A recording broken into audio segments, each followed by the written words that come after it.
be explained in words.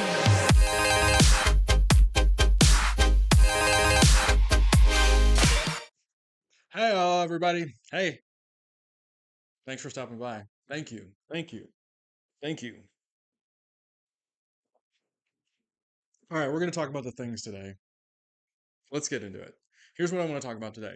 I want to unpack my last therapy session that I just had a few days ago.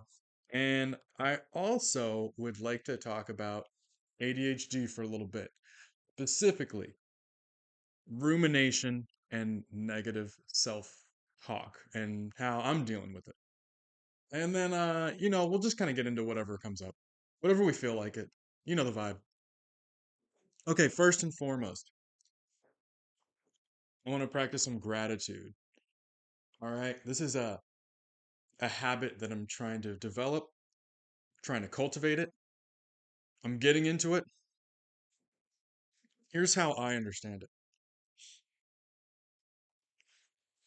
I'm focusing on the positive aspects in my life and things that are going well and things that I'm thankful for to develop new neural pathways. So here's how it was explained to me. We've got these synapses in the brain and neurons that fire together, wire together. Now, over the course of a lifetime, these neural networks form something like tree roots. That's how I like to think of it. And for many of us, these neural pathways can be good or they can be not so great. So part of my therapeutic process, we're gonna we're gonna work on it two ways. We're gonna kind of trim down the neural pathways that are not really helping me so much, and then we're gonna form new neural pathways in a more positive direction. And that's what practicing gratitude is for. That's the science behind practicing gratitude. I'm not a scientist, but I like it when people explain the science of things to me because I feel like it makes more sense that way. Now we can look at it a different way, and that would be the spiritual aspect, which I also like people explaining to me. Basically, practicing gratitude is it's like chicken noodle soup for the soul. It's been a while since I've had chicken noodle soup. Practicing gratitude is like Creole gumbo for the soul. Well, I like that one.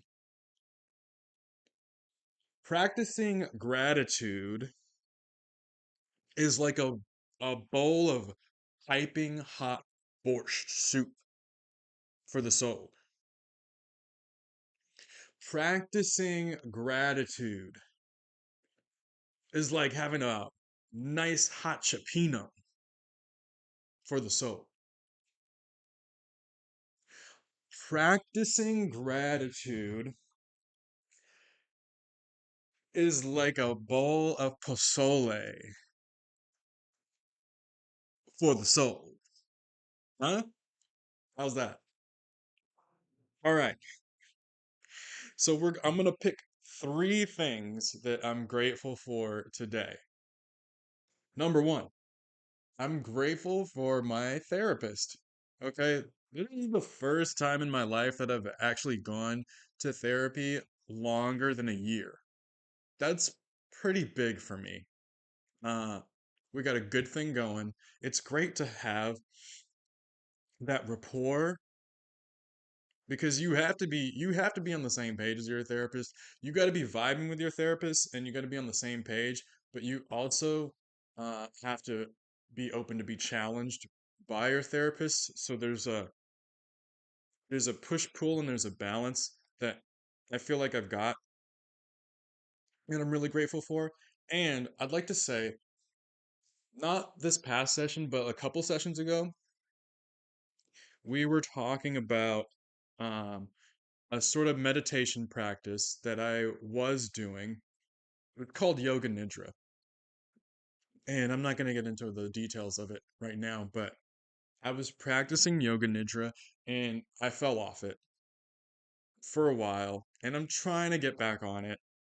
So she's asking me how I'm doing with that. And I told her I'm not doing it right now, but that I want to. And she just said, hey, when you're ready, it's there. When you're ready, it's there. So I'm going into this with the feeling, that feeling when you go to class and you didn't do your homework? Doesn't feel great.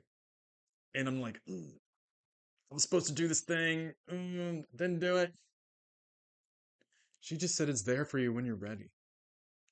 That's really simple, but that really, I think that right there changed a neural pathway in my mind because it's like, wait, what? I don't have to do things if I'm not ready to do them? Really? That was very helpful. I'm grateful for that. I'm grateful for that. All right. Number two. Okay, I've been thinking about this. I am grateful for the internet and the algorithm. Now you catch me any day of the week. Any day of the week. And you ask me about the internet. The internet is a cesspool. The internet is a terrible place. It brings out the worst in people. The internet is the where the machine puts the propaganda in our heads worming around. I'm going the opposite direction today. I'm going the opposite direction. Sometimes the algorithm brings me to people who are very insightful. And you know what I've found? There's been so many times in my life where either I feel like I'm I feel like I'm thinking or doing something that nobody else is on and I'm wondering why is that? Or I'm in a room full of people and it feels like everybody else is in on something that I'm missing. And what I'm finding on the internet is that I've never been the only one experiencing what I'm experiencing. Whether it's something related to ADHD, whether it's something about being black in America, there's always other people having similar experiences, and the internet is a place where we can have community and recognize that I'm actually not alone. My experiences are not totally unique to me, and it feels good. It feels liberating, and it feels like it's a way for to be able to put language to concepts that I didn't understand or wasn't fully aware of. So I'm grateful for that. Also, here's the thing, folks. I will do some doom scrolling. Okay, I'm a doom scroller. I'll be on my feed.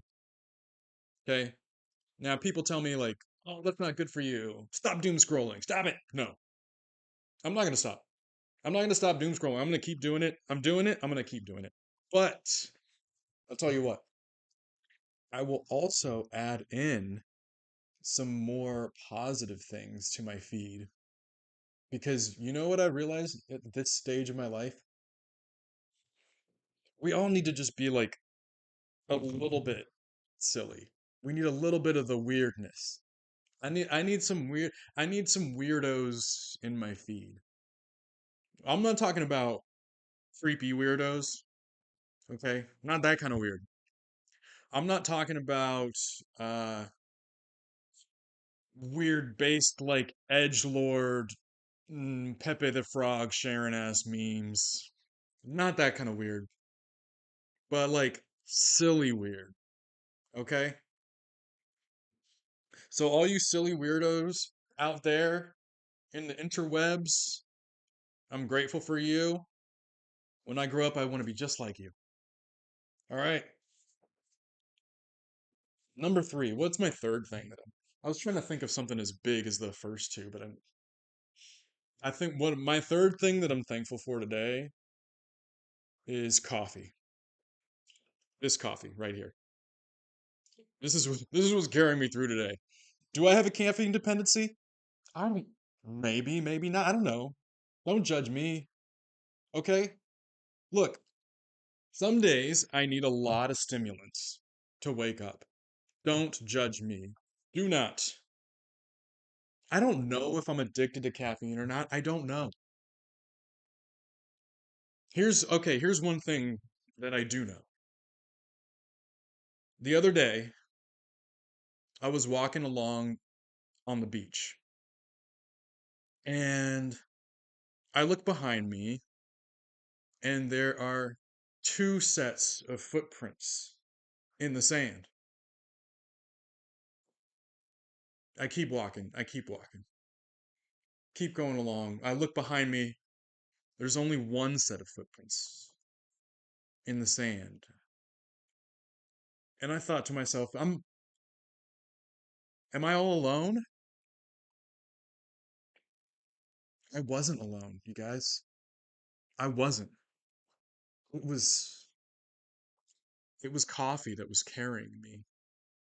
Coffee carried me that day.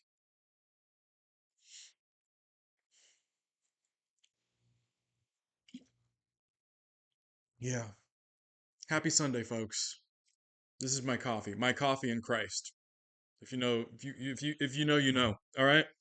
I can do all things with Christ and a cup of coffee. Thank you, coffee. Thank you, a latte. Hmm? All right. That's enough gratitude for one day. Okay? Let's unpack the session. All right. I want to talk about my last session because the past previous two sessions, okay, I was kind of tired. I was kind of slow, a little low energy, and I feel like I wanted to really come prepared this time.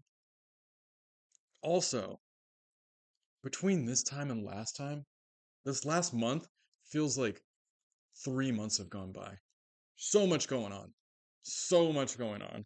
Uh, so if you, I honestly, if I could, I would do a therapy session every week, but I don't got money like that. So once a month is gonna do it. But I wanted to come prepared. So I didn't exercise. I decided that I was gonna read through my journals for the past 2 years. All right. Now, I was kind of dreading this. Journaling is a way for me to get my cringe out. So I don't really want to go back and read what was happening 2023, 2024. Ugh. But I did it, and while there was a lot of cringy shit in there, yes, but there were also a lot of points where my intuition was on, and then a few months later, the things that I wrote about would happen. It was a good reminder for me to trust myself. It's a good reminder that when I'm unsure or when I'm emotionally dysregulated or whatever, to take a deep breath, be still, check in with myself. I know I'm heading in the right direction, even if it doesn't feel like it on that day.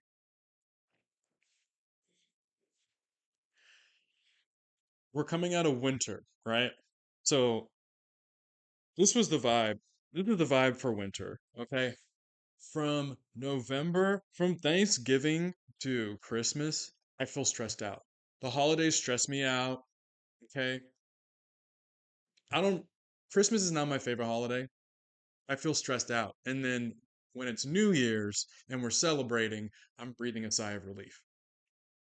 But until then, I'm feeling stressed. I'm also eating a ton of sugar and my body's feeling it. So when we get to January, that's when I really go into hibernation mode. And I see that now looking back. So last winter, last winter, what I remember is that the nights felt extra dark, extra cold, and there was a deep sense of loneliness that I was dealing with. A deep sense of not I won't say a deep sense. I'm going to say a sense of depression, seasonal depression maybe. My therapist and I agree that I'm probably not clinically depressed, but what I am feeling is grief that hasn't really expressed itself yet. So what she told me is that on these dark, cold, lonely, frosty nights, to go out into the forest and let that grief express itself. And then I'm to release that grief and give it to the forest and let her take it. And she'll keep that for me. So that's where I was at a year ago. And that was a really therapeutic process.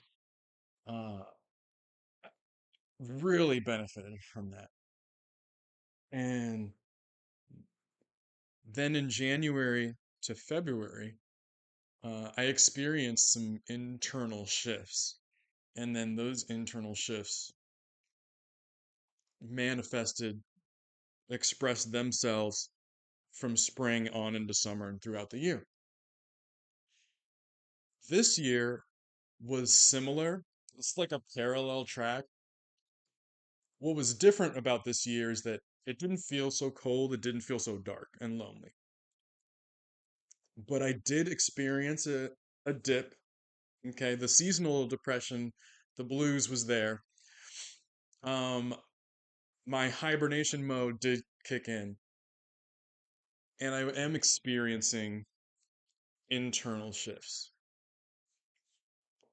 Now, with that, I want to talk about 2025 and the year of the snake. Okay, it's the year of the snake in the Chinese zodiac, and um, I'm hearing a lot about it in my feed, in my news feed, in my algorithm. We're talking about the year of the snake. We're talking about the year of chaos, and we're talking about the snake shedding its skin. I think this is an apt metaphor for where we're at as a society, and I think that I'm personally having a year of the snake of my own because I'm really feeling these internal shifts in a way that I'm more aware of. But here's how I see it. Okay. Winter, these shifts are happening.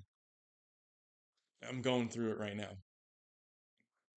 These internal shifts will start to rise to the surface from spring and summer. From summer to fall, that's when the snake sheds its skin. And then on into winter, the snake leaves its skin behind.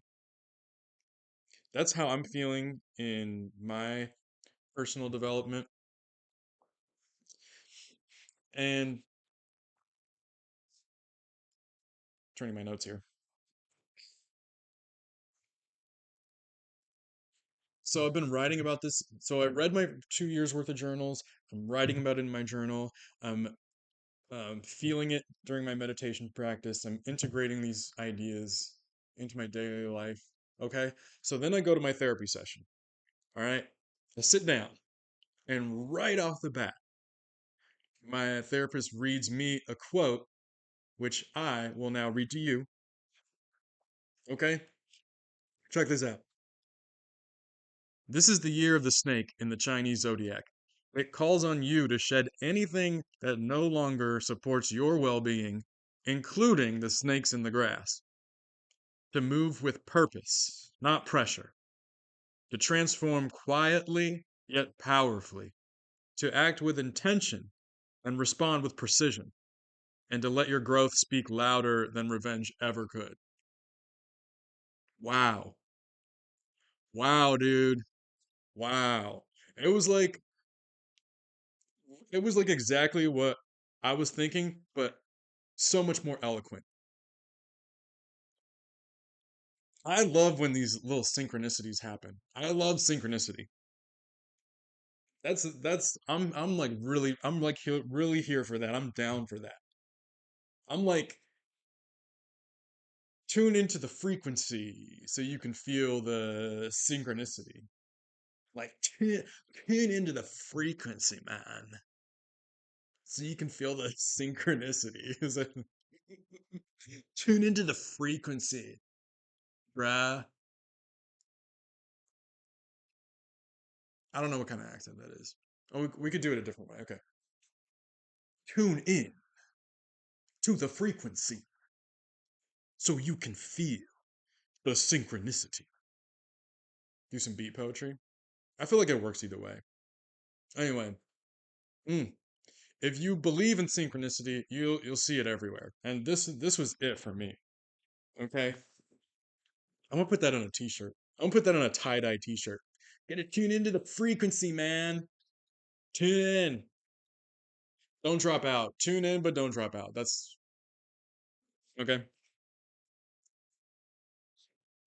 Just so many of these lines really spoke to me. Okay, it calls on you to shed anything that no longer supports your well-being. I'm feeling that.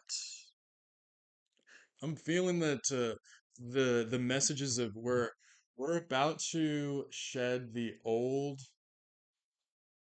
ways of thinking, the old power structure is coming undone. Okay, we're making our way into a new place, including the snakes in the grass too. I like how they threw that in. Okay, to move with purpose, not pressure. I'm gonna be honest. I am feeling pressure. I'm feeling pressure right now. I think we all are. I'm feeling the walls closing in. Okay. I'm feeling the waters rising. Um, I'm feeling purpose, but I'm gonna be honest. Right now I'm feeling a little bit more pressure than I am purpose. I'm having I'm exercising faith in that my understanding of my purpose is coming. I don't have it with clarity yet. I don't have it with clarity yet, but I feel like I'm headed in the right direction. So we're working on that to transform quietly yet powerfully. All right. All right. Being out in the forest, this forest is pretty quiet, and I am feeling like this is the place where my personal transformation is taking place. This is working. This is working for me to act with intention and respond with precision. Mm. I'm not the most precise, but I think my intention is there. And what I'm taking from this is that uh, we don't want to be reactionary. It's important for me to regulate my emotions first so that I can respond and not just react. And to let your growth speak louder than revenge ever could. Oof, this one is hard because there's so much going on that is pissing me off. Um, how do I respond in a way? I We have to keep in mind that everybody is a human being and that everybody has value, but we also have to meet what we're facing mm, with a firm hand. Mm, maybe that's not the right way to say it. I'm still figuring this part out. Uh, but to not take revenge, I agree with that. I feel that. So that was like right at the beginning of the session. All right. Now,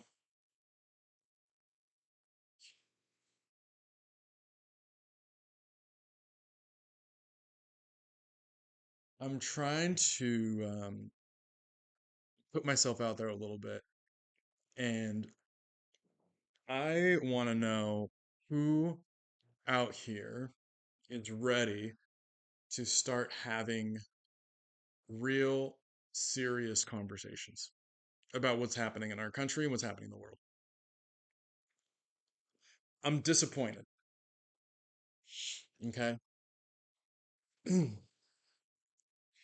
I'm disappointed because I'm I'm finding that it feels like most people are not really ready to call it what it is. Um, and I'll just say it. We are witnessing a a fascist takeover of our country and our society.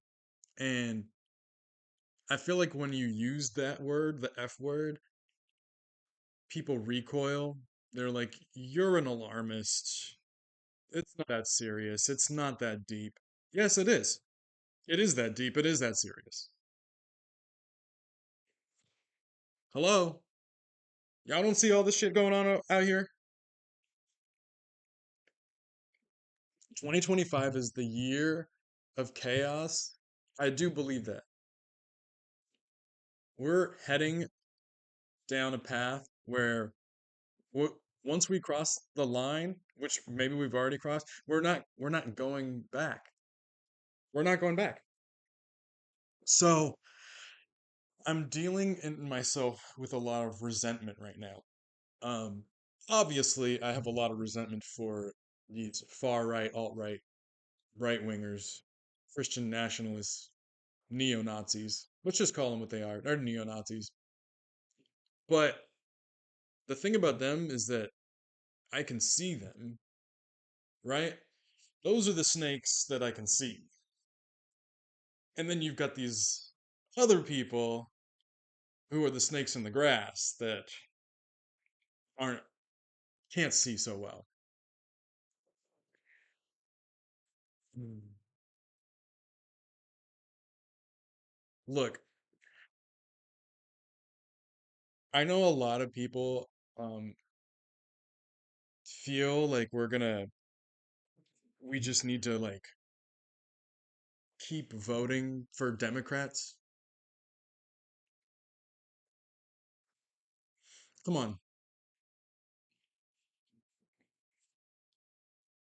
If the Democrats were going to save us, we wouldn't be here in the first place. So we really need to like snap out of it. We really do. All right. If you think that we are going to go back to normal after Trump is done, you have not woken up yet. If you think that the system is broken and we need to fix it, you have not woken up yet. Okay? The system is not broken. The system is working exactly the way it was designed to work. If you think that we need to act now to save democracy, you haven't woken up yet. You are not understanding the situation that we're in. Okay, there's no democracy to save. Democracy has been dead for at least as long as my generation has been alive. That's reality.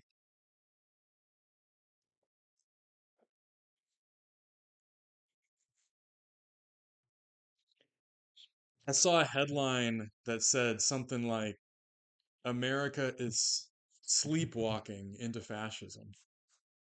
It's not wrong. Everybody's pretending like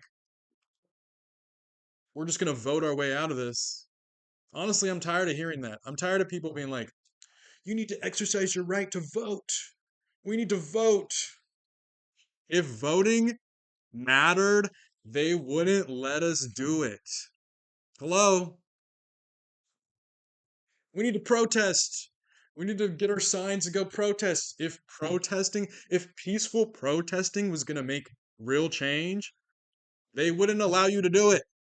Come on, figure it out.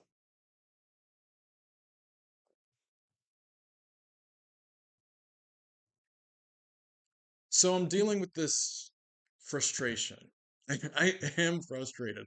I have a lot of resentment for neo Nazis, but I'm frustrated with everybody else. Not everybody else, actually. I take that back. Not everybody else, because when I go onto social media, I do see that there are people out there that are getting it. Okay, there is class consciousness that's happening. It's just I don't think it's happening fast enough, but it is happening. So thank you for that algorithm. But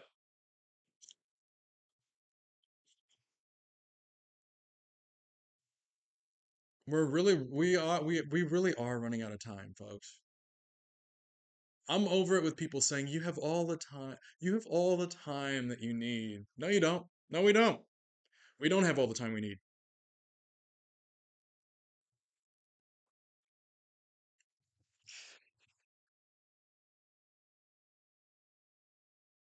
All right. I'm not we don't have enough time to get into all the political bullshit right now. Here's what needs to happen right now. We need to get our go bags packed. Okay? Every individual person needs a go bag. Pack it, put it in your car. Do it. Do it now. Once you've got that done, then you need to stock up on non-perishable food and supplies. Supplies is everything. Supplies is your toilet paper. Supplies is your batteries, your matches, your candles, band-aids, sanitary supplies, pads, tampons, whatever. Go down the list. 3 months. 3 months of non-perishable supplies. 6 months is better. A year's worth is better. Are we gonna have to bunker down for a year? No, of course not. That's not gonna happen. It's impractical. But if you have if you have 3 months ready, you are probably more prepared than your neighbor will be. So think about it. In any sort of disaster situation, if there's an earthquake, if there's a flood, if there's a wildfire, and you got to be stuck in your house for a while, having extra stuff to barter with to your benefit. So all that political bullshit, we can sort that out later. Can we agree that we need to at least do something to get prepared?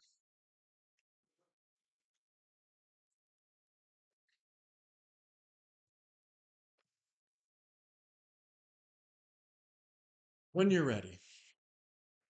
Come talk to me when you're ready. I'm trying to adopt this mantra from my therapist. When you're ready, I will be here so that we can talk for real.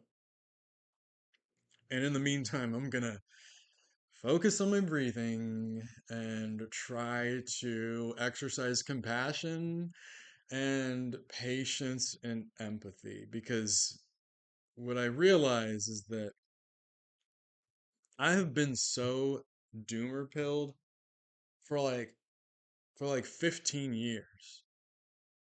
So for a long time I've had time to grieve the loss of what I thought I knew. Because if you think about it, the idea of being an American and liberty and freedom and the pursuit of happiness and democracy, these are ingrained into our core values. So to even be able to question them at all is to question your core belief, your core identity. It's much more difficult to do the older we get. And I understand that and I see that. It's hard to let go of your core beliefs because that's a part of your identity. It's a part of our ego. And there needs to be a process where you can grieve the loss and to let go. And things are happening so fast that I think a lot of people are just paralyzed and in denial, maybe. So I'm trying to be patient. I'm trying to hold space for that. It's challenging. I've had time to cry about it. I've had time to have panic attacks and then not know what to do. And I've had time to wallow in the darkness and then also to start coming up out of that.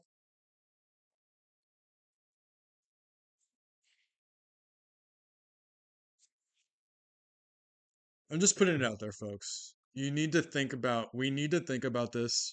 We need to talk about it now. It's 2025 and things could be very, very, very different for us a year from now. So please just do something this week. Do something this week, please. Please do it. All right, let's switch gears. Let's switch gears to the next thing I want to talk about is ADHD, rumination, and how I've been dealing with it over the past couple of years. All right. Mm. Okay. I got my diagnosis as an adult, and I think one of the reasons why is because my ADHD, I don't have like the hyper bouncing off the walls, can't sit still ADHD. I have the inattentive version. All right. I live inside my head. I'm a daydreamer. I will space out. I'm like a space cadet. And then I'll be off somewhere else, not fully present in what's happening now, and then I'll come back. And then it's like, oh, Ziggy, nice of you to join us. The Mad Hatter's back. So what also goes along with that, overthinking and ADHD go hand in hand. Now, my inner monologue is going off all the time, all the freaking time. When I'm talking to people, okay, when I'm talking to people, call it my inner monologue, but inside my head, it's like my inner dialogue. But I don't say dialogue because I don't want people to think I'm a weirdo. So I say inner monologue, but it's like a cacophony of like there's like dozens of Muppets going all the time, all the time. And I didn't know that that wasn't like normal until well into adulthood. And then I hear about these things and I'm like, oh, that makes sense. A lot of the things are making sense now. So I'm not trying to change being an overthinker because it's just part of who I am. Maybe in some cases it might even be a superpower, but it is something for me to keep in mind. Okay, check this out. There is a song. It's one of my favorite songs ever, and it's called Overthinker by an artist named Inzo, Inzo. You should check this song out. So, this is an EDM song and it's been remixed like a dozen times and there's a soundbite in it from Alan Watts, right? And Alan Watts is like a person who thinks all the time has nothing to think about except thoughts. So, he loses touch with reality and lives in a world of illusions. I heard this song and I was like, oh shit, calling me out. Who is this dead guy calling me out? What is this? What? Oh man, he had my number. Let me tell you. You gotta check the song out. If you haven't heard it before, check out the song with the soundbite. It is dope. One of my favorites. But he also says like he goes on, and then he says this is the beginning of meditation. All right. So that brings us to meditation.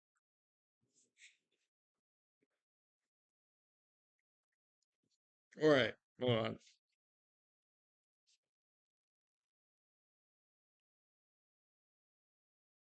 So, like I said, I'm not gonna stop being an overthinker. Like I'm gonna keep doing that. But I also learned about this word a couple years ago called ruminating. All right, ruminating means something like I think the literal definition is like chewing, like cows chewing on their just chewing and chewing and chewing over and over and over again. Okay, ruminating is when I'm stuck in a thought cycle and that thought cycle just keeps repeating itself. It just keeps going. All right, and usually that goes hand in hand with negative self-talk. Now, I think again, like society sort of ingrains this in us, this negative self-talk, always telling me that I'm not doing it right, that I'm not good enough, all that stuff. And it becomes so we do it for so long that I don't even realize that I'm doing it.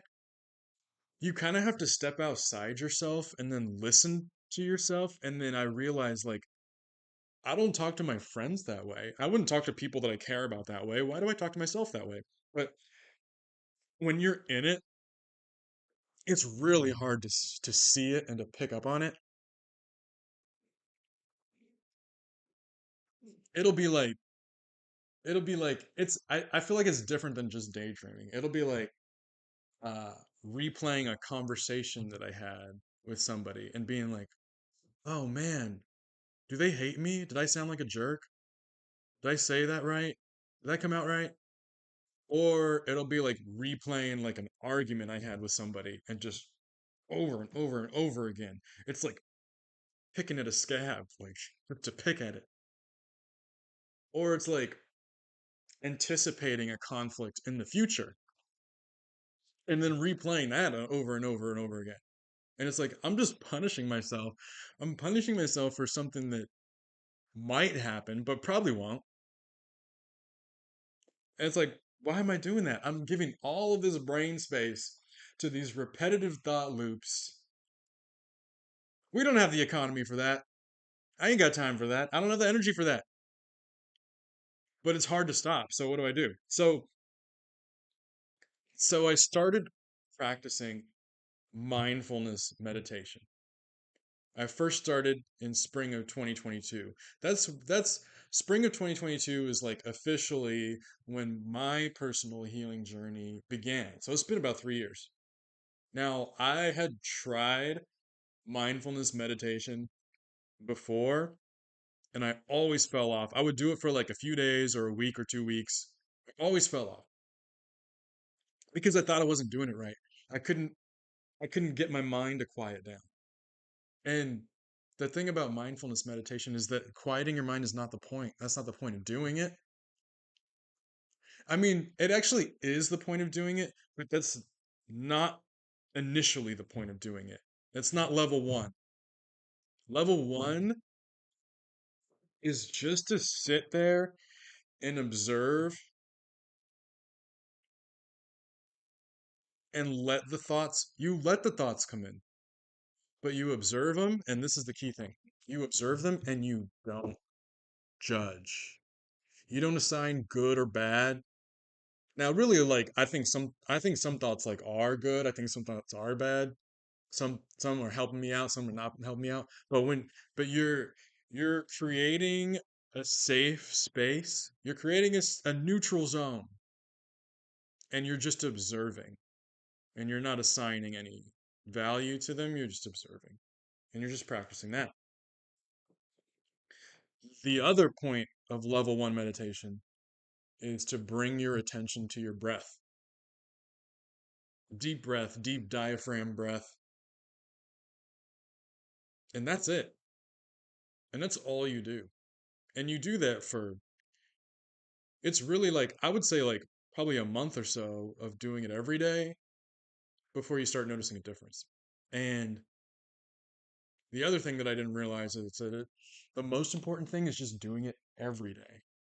Uh, it's better to do 5 minutes a day or even 3 minutes a day. It's better to do that every day than it is to do like 15 minutes a day, but then you miss 2 days a week. Once I once I figured that out, and this is all like basic. This is real basic. I think there's a lot of things for me that I have to experience firsthand to really get it. It's like the difference between knowledge and knowing or something. Well, once I got it, oh man, then things started opening up. Things started opening up. Whoa. Okay. Level 2 meditation, mindfulness meditation. Level 2. The first point of that is to be aware of your sensory input. To be aware of, you go through the five basic senses, what you see. My eyes are closed, but I'm still looking at what I'm seeing, even though my eyes are closed. What you see, what you hear, taste, smell, touch. You can do all that stuff one at a time. You can do it all at the same time, ideally. Okay, but it's anchoring you into the immediate environment, and that teaches me to be present in the present moment. Okay, because day to day I'm zoning out, right? I bring my attention back to my breath, I bring my attention back to my sensory input, and now I'm back in the moment. That's what that is.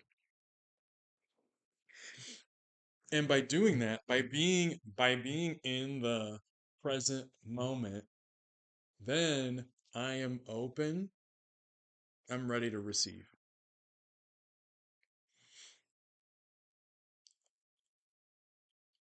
When I started doing mindfulness meditation, when I started taking it seriously, I started in 2022, a little bit spotty for a while, for like 6 months or so.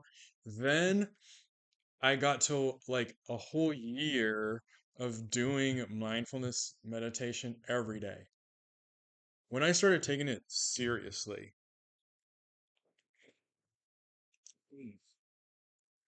it was like therapy just started happening. Okay, things started coming out. What happened was, there's this thing they call shadow work, which um I don't really claim to be doing that. I'm not sure if I fully understand what it is. When I read about it, it seems like I was kind of doing that in a way on my own, but the repressed parts, the parts of myself that I was pushing down and not trying to acknowledge, those parts started coming out. And the reason they started coming out is because I had cultivated a safe space inside myself that was non-judgmental,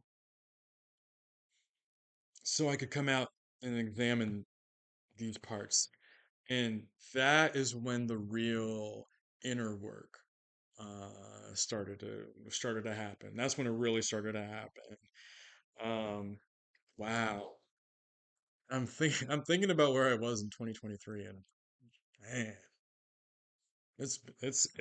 I have come a long ways. I got a long way to go. I got a long way to go. But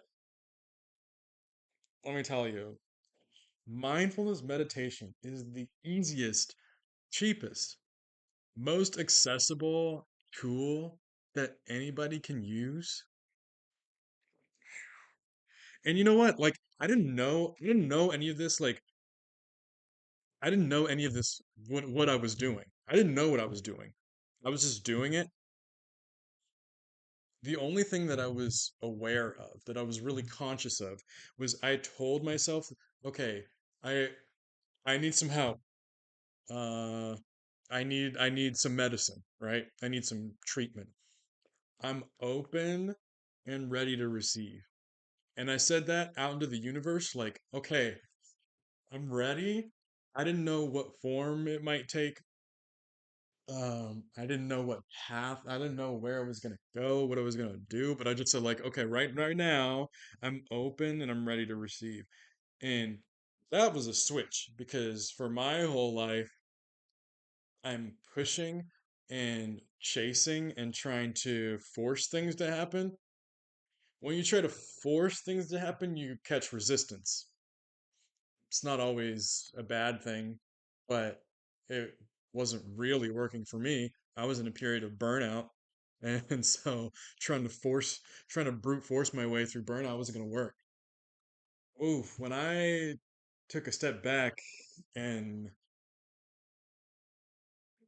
they say surrender to the journey, okay? When I opened myself up to be ready to receive, things took a, that was a turning point. That was a real turning point in my life. Mm. So I feel that now and I see that now.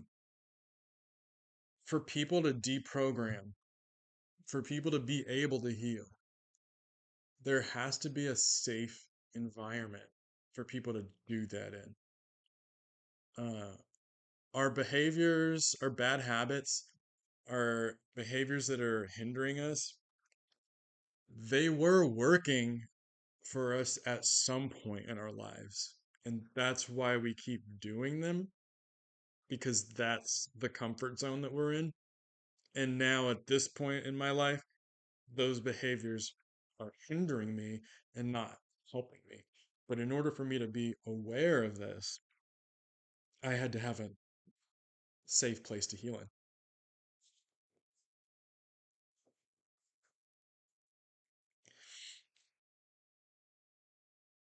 So I'm trying to understand in myself, I'm trying to understand in the people around me that I care about and in society that we don't have a safe space to deprogram from, then it's going to be hard for us to manage, what's going on in the world. And it's sad, but I still am holding on to the hope that a better world is possible. I think it is happening. I think people are waking up. I hope that I can connect with more people who are waking up because I'm hearing that we need to get organized. I don't know exactly how to do that. But yeah, mindfulness meditation. Okay, here's my question. If they had taught mindfulness meditation in school, can you imagine how different society would be? Can you imagine? Like, this is something that you could teach like preschoolers, kindergartners. They could do it. Imagine if you were in kindergarten and you learned how to meditate. Wow. How different would it be? Imagine if you were in church and they taught you how to meditate in church. Can you imagine how different things would be? Why? Why? It's so easy and it's so practical and it's so effective. I mean, I think we all know why, right? You know why. That's a rhetorical question. We know why. The church and the state does not want people who are able to sustain themselves on their own and then possibly find community and then possibly question the status quo. They don't want that. The church and the state benefit from people whose minds are weak and whose spirits are poor, but they have a strong enough back to work. That's reality. Just saying. All right.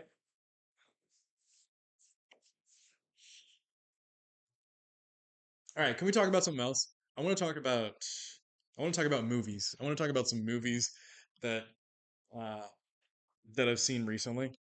All right. Have you seen Nosferatu yet? I went and saw that in theaters. My girlfriend and I went and saw that in theaters. I don't go to the theaters a lot. We went to the theater to see that one.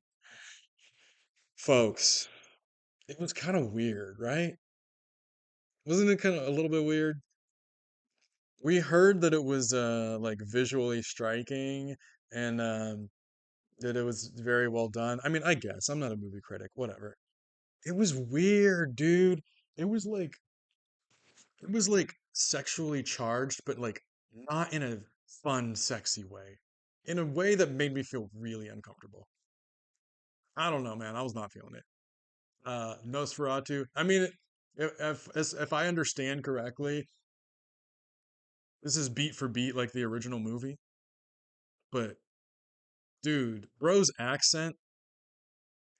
I don't know if I was supposed to I don't know if I was supposed to laugh or be scared, but bro had a Dr. Disrespect looking mustache. I don't know what was up with that.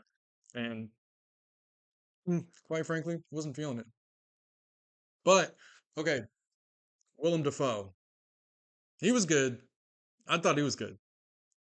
He played the quirky scientist that was pushed out of the scientific community because he was obsessed with the occult. And they didn't like that. But let me tell you something. All right. If Nosferatu is coming to your town and he's going to fuck your shit up, you want that guy on your team.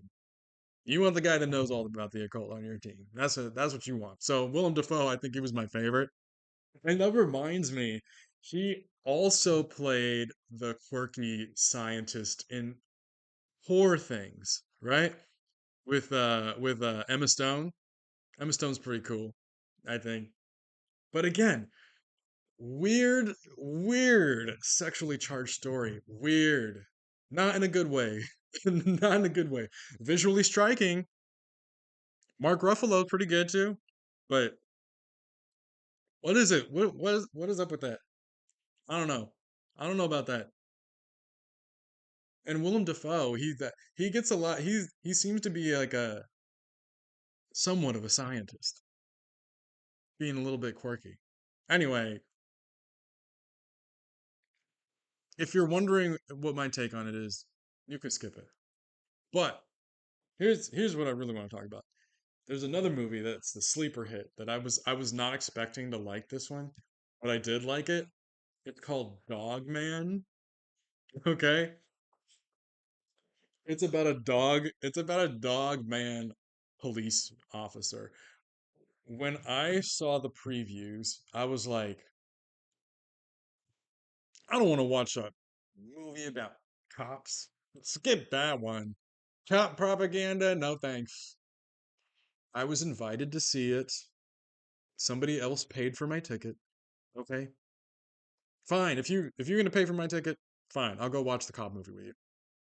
It's an animated film too, family friendly. Okay. So I'm not gonna expect any sort of commentary on police brutality or anything like that. But it was actually pretty funny. It was pretty funny. I feel like the narrative was presented in a way where you could see it from both sides. You could see it as pro cop, I guess, if you want to. Or you could see it. I mean, the police chief was inept and a little bit whack, and the mayor of the city is totally corrupt. So I feel like they didn't totally candy coat it. I mean, they did a little bit. Again, this is a kids movie, but okay, check this out. So it's about a cop and his partner is a dog, and this cop is a complete moron. He is a moron. He's like so dumb he can't do anything right. The dog is smarter than the cop is. Now that's funny. That was funny, okay? Now, right at the beginning of the movie, he tries to defuse a bomb and he fails and gets him and the dog blown up. So they take the dog's head and put it on the cop's body. And then then he could actually do his job. Wow, dude. Wow. I thought, hey, that got me. That really got me. This is like a really fast-paced movie. The jokes are just like bam, bam, bam, bam, bam, bam, bam, bam, bam. Animation was quick. Okay. Now, the villain in the story was a cat, the most evil cat in the world, which was an orange cat, because of course. Folks, now I knew going in that I was Team Cat, okay? I'm a cat person. Now, before you say anything, okay, I love dogs. I love dogs. I love your dog. Okay, some of my favorite people in this world are dogs. But by default, I'm a cat person for many reasons. If you don't know what those reasons are, that's on you. Team cat. I'm team cat. I don't care how evil this cat is. I don't. I really don't. I never heard of a drug sniffing cat. Okay? Cats don't narc. Cats don't snitch. When the civil rights movement was happening and they're marching down the streets, did they release cats on the protesters? No. No, they didn't. Team cat. But let me tell you, in this Dogman movie, the evil villain cat is actually the hero of the story. And let me tell you why. One, the cat's character is dynamic. Okay, the cat goes through a lot of personal growth. The cat deals with intergenerational trauma. This is deep stuff for a kid's movie. Deep. In the end of the movie, the cat actually does do the right thing. Okay? Also, the cat has ADHD, so that really speaks to me. You guys, the movie was funny. It was really funny. I was laughing out loud in the movie theater. Okay? So what? I'm a man in my mid to late 30s enjoying a family friendly movie. Who are you to judge? Don't look at me like that. It's a free country. I'll have fun at the movies if I want to. And I was sober. No drinks, no smokes. This was a funny movie. I recommend it. Catch it on streaming. Catch it on streaming. Okay? Get your snacks, get your snuggie, roll a joint, watch it. It's funny. I recommend it. Just saying.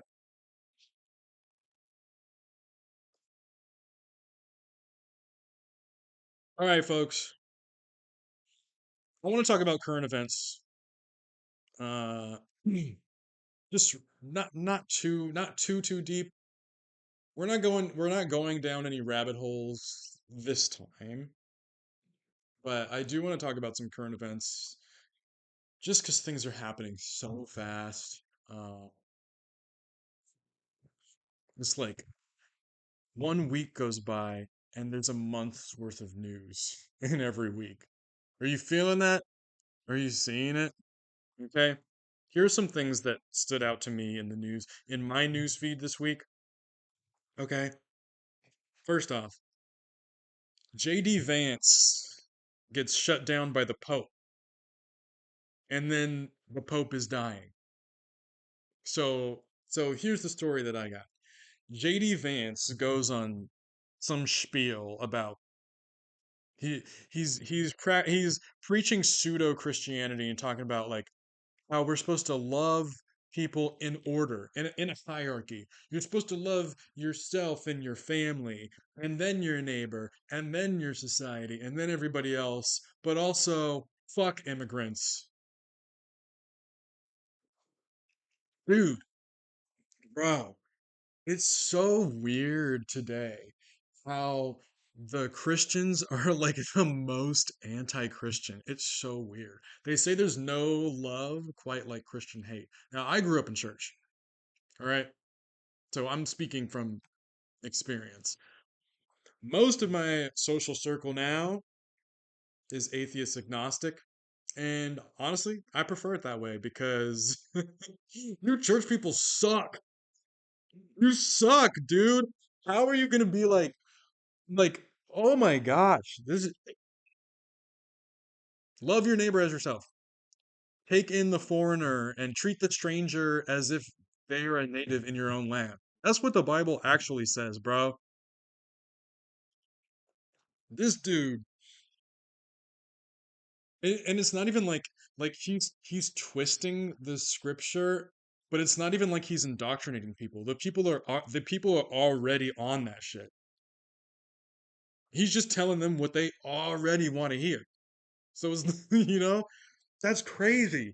So the Pope comes through and says, bro, you need to check yourself before you wreck yourself because you ain't got it like that. And then the next thing in my news feed is that the Pope got sick. Had bronchitis or something, and then maybe now he has pneumonia. And then the other thing that I'm getting in my feed is that the American news media is downplaying the seriousness of the situation. So I don't know. Obviously, hopefully the Pope makes a full recovery. He doesn't seem that old, so I feel like he should have at least another decade or two left.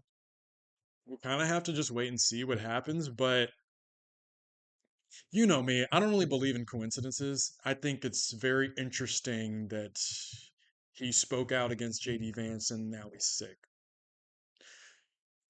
If the Pope does pass away, I would guess that the next Pope will be much more in line with the alt right Christian nationalists of the country and of the world. That would be my guess. Okay. Hmm. But something that I just thought was an interesting coincidence of events. All right. Elon Musk being Elon Musk.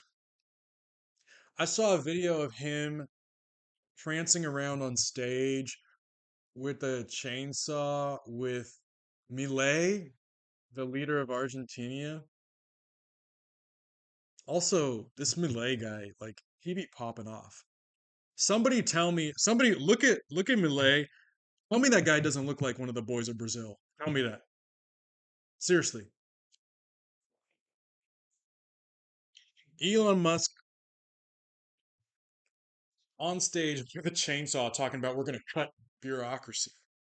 Okay? Now people are saying that Elon Musk is totally holed out, that he's on ketamine like all the time. I wouldn't know. I've never done ketamine before. Okay?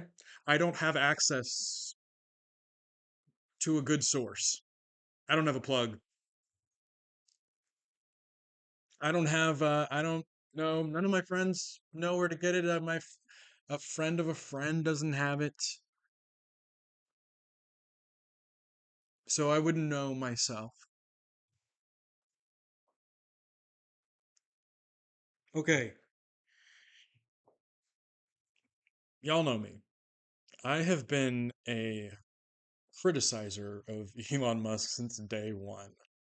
This narrative in the collective, I think this narrative is intentional. This is a guy who has benefited from colonization. This is a guy who has a long track record of taking credit for other people's work. This is like basically if you could put colonial capitalism into one person, this is it. This whole like Doge, we're gonna cut we're gonna trim the fat off bureaucracy. I feel like I'm preaching to the choir here when I say he's none of this money that they're saving is going to come back to the taxpayers. Like they're talking about cutting us checks. Okay, I'll believe it when I see it. They're going to pocket billions and billions of dollars as they gut the government. And what I think My opinion, it looks like chaos and it looks like they don't know what they're doing. But I don't think that's true. I think they know exactly what they're doing. I think they're agents of chaos and they're setting this country up for a planned demolition. All right? That's my take on it. I also am seeing uh, Grimes is using social media to try to get his attention. So this guy has been using his kid as a political prop. Meanwhile, his kid, I don't know if it's the same kid or if it's a different kid, is having a medical issue. He's not talking to Grimes about it. She needs him to make decisions on this. It's a serious situation, so she's got to come out on social media and trying to get his attention that way. That just shows you what kind of person he is.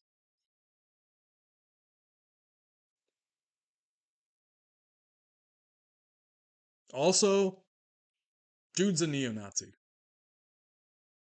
You don't do the you don't do the Heil Hitler because you're on the spectrum. No, no, I'm not trying to hear that at all. Okay. Also, here's something that I'm finished. Here's something that I'm finished with. I'm done giving people the benefit of the doubt. No, let me explain to you what I mean. You got all these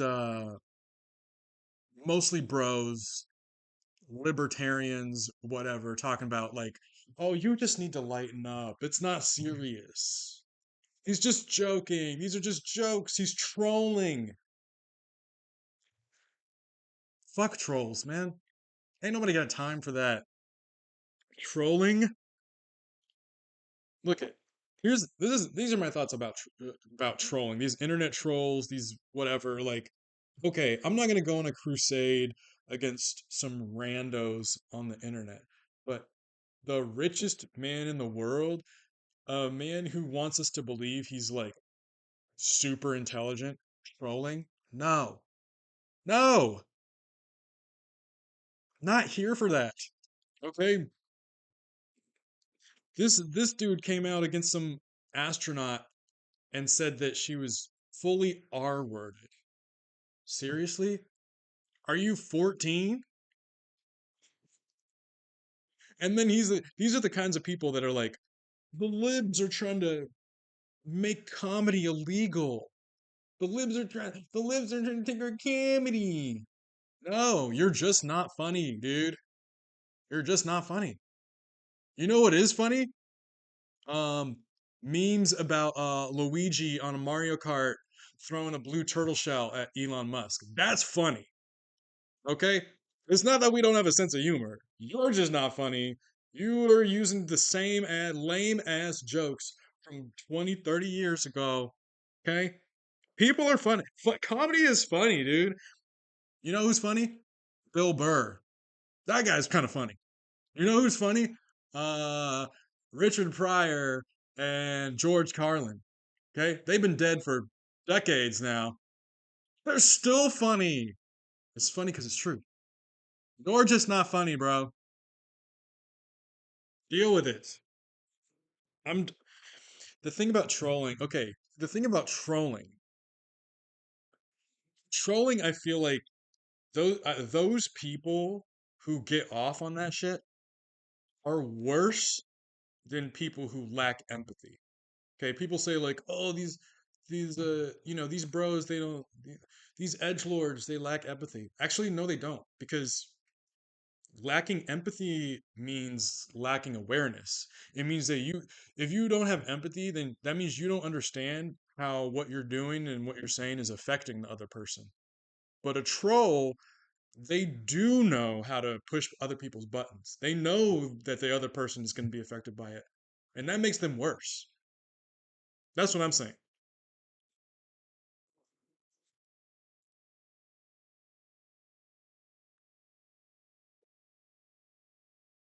I'm also going to say, as far as trolling goes, so there's two things that have come up. There's uh, this administration on Valentine's Day went and did some stupid roses or red violets or blue poem about deporting undocumented immigrants. That's vile. They also released a video, I guess ASMR of deporting immigrants. Look, I'm finished giving people the benefit of the doubt. Okay? Anybody who defends some shit like that at all,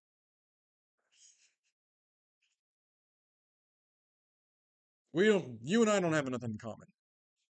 If you think punching down at the most underprivileged people is comedy, fuck off with that shit. Seriously. This is the this is These are the people who are running our country being like this. This isn't some rando on the internet.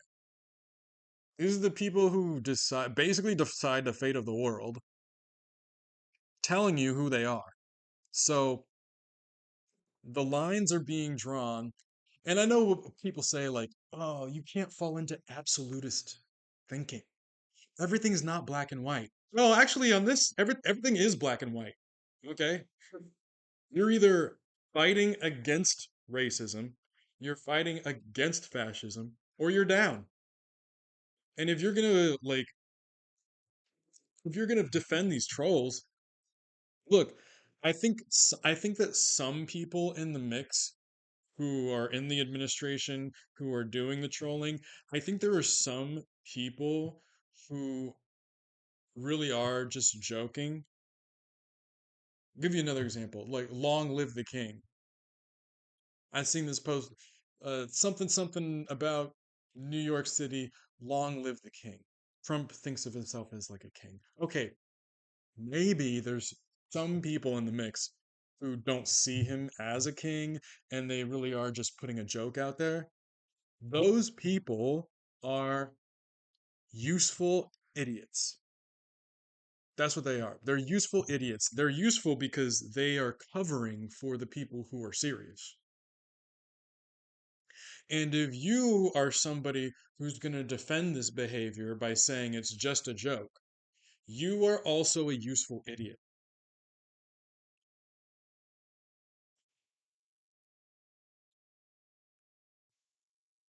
Look it.